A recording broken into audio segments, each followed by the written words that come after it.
semuanya, Assalamualaikum warahmatullahi wabarakatuh. Jumpa lagi bersama saya Bu Devia ya.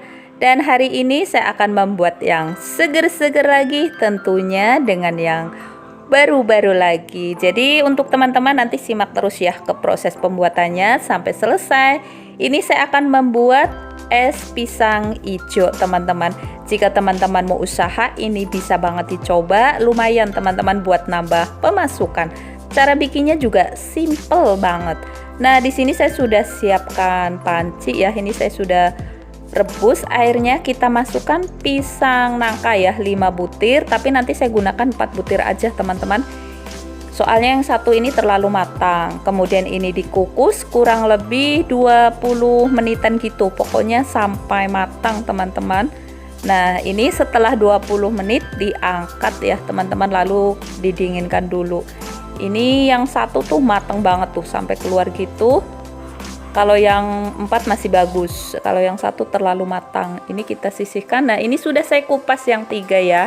Nah, misalkan teman-teman mau gunakan pisang nangka, ini ukurannya seperti ini yang panjang teman-teman. Jadi nggak terlalu mateng, nggak juga terlalu mentah. Jadi hasilnya itu bagus banget. Yang ini agak terlalu matang tapi masih bagus. Nah, ini saya akan bikin kulit pisang hijaunya. Ini saya gunakan tepung beras kemasan 12 sendok makan. Kemudian tepung terigu 8 sendok makan. Lalu gula pasir 3 sendok makan. Kemudian saya tambahkan garam ya.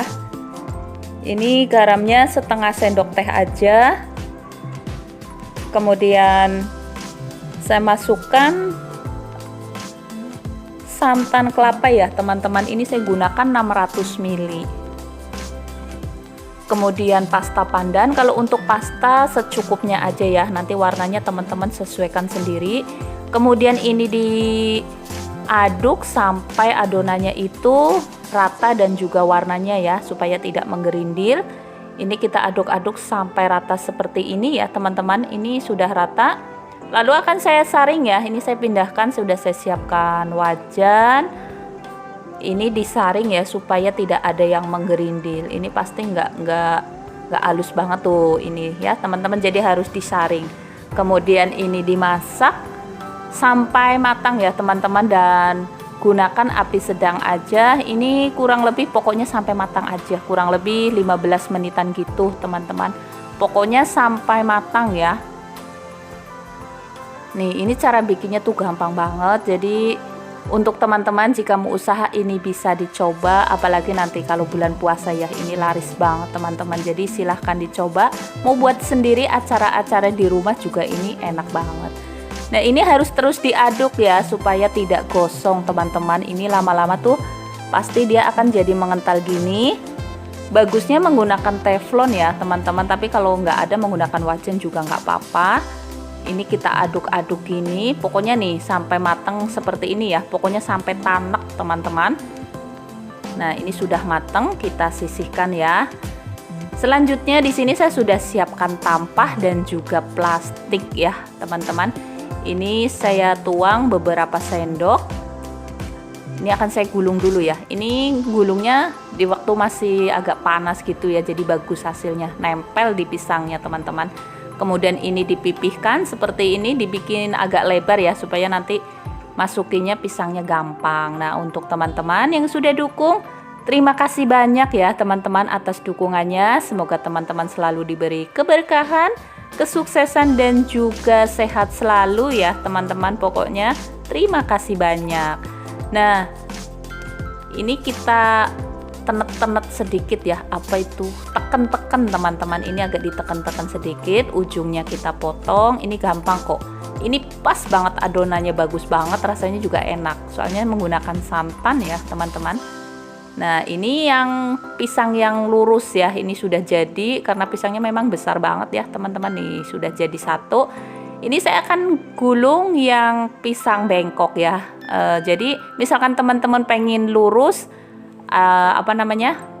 adonannya, ini pisangnya tengahnya itu dipotong teman-teman, jadi hasilnya tuh lurus, jadi nggak bengkok lagi. Ini juga memudahkan kita ya kalau gulungnya itu jadinya tuh lurus teman-teman. bagus. Nah ini lakukan ini sampai semuanya selesai ya teman-teman nih. Bagus kan jadinya, nggak jadi bengkok lagi. Pisang bengkok bisa jadi lurus tuh, bagus banget teman-teman. Nah ini dia hasilnya, saya gunakan 4 butir aja ya. Tuh yang panjang ini, yang lurus gede banget memang, 1 butir ya. Kita diamkan dulu, kita sisihkan. Nah sekarang saya akan bikin flaknya ya. Kalau untuk flak saya menggunakan 8 sendok makan tepung beras. Kemudian gula pasirnya saya gunakan sama 8 sendok makan. Kemudian santan 750 ml. Lalu garam setengah sendok teh. Ini diaduk dan dimasak ya teman-teman. Ini kita aduk-aduk dulu sampai rata ya, supaya tidak menggerindil. Nah ini akan saya tambahkan daun pandan 1 batang. Ini dipotong menjadi 3 bagian ya. Lalu kita masak sampai matang teman-teman. Nah ini sudah matang tuh, hasilnya bagus banget kan. Enak banget beneran teman-teman. Cara bikinnya juga sangat simple. Nah ini pokoknya kita aduk-aduk sampai ya sampai mateng banget teman-teman. Nah ini sudah selesai, kita sisihkan dulu. Di sini akan saya potong-potong pisangnya ya teman-teman. Ini pesoknya saya menggunakan plastik ya, supaya tidak lengket dan hasilnya itu di adonan tuh nggak brudul. Pokoknya jadinya tuh mulus teman-teman. Ini kita potong-potong semua. Nanti saya akan bikin dua macam ya. Jadi ada yang pakai cup, ada juga yang menggunakan mangkok teman-teman. Ini saya akan menggunakan yang cup gelas dulu ya. Tapi kalau misalkan berjualan teman-teman disesuaikan. Mau pakai mangkok boleh, mau pakai cup seperti ini juga boleh. Ini biasanya kalau di sini dijual dengan harga Rp7.000. Lumayan teman-teman. Nah ini setelah disusun pisang hijaunya yang sudah dipotong-potong, kita masukkan adonan flaknya, atau kalau menurut saya sini kayak bubur sumsum gitu. Tapi enak teman-teman. Kemudian ditambahkan es batu ya, es batunya. Nah atasnya ini akan saya tambahkan lagi pisang ya. Ini supaya cantik teman-teman. Ini supaya cantik banget. Nah seperti ini nih, kurang lebih 4 irisan gitu. Atasnya akan saya tambahkan lagi adonan flaknya ya teman-teman. Nah seperti ini. Pokoknya teman-teman misalkan mau jualan disesuaikan dengan modal ya, masalah harga. Oke nih, yang terakhir atasnya kita tambahkan sirup koko pandan yang merah. Misalkan teman-teman mau tambahkan susu juga boleh, tapi ini saya tambahkan sirup aja. Nah teman-teman, ini yang saya menggunakan mangkok ya. Ini natanya sih bebas, terserah teman-teman. Misalkan mau jualan mau pakai mangkok atau mau gelas, natanya bebas ya teman-teman. Ini sama seperti yang di cup, jadi silahkan dicoba ya teman-teman. Mohon maaf jika ada salah kata dari saya. Assalamualaikum.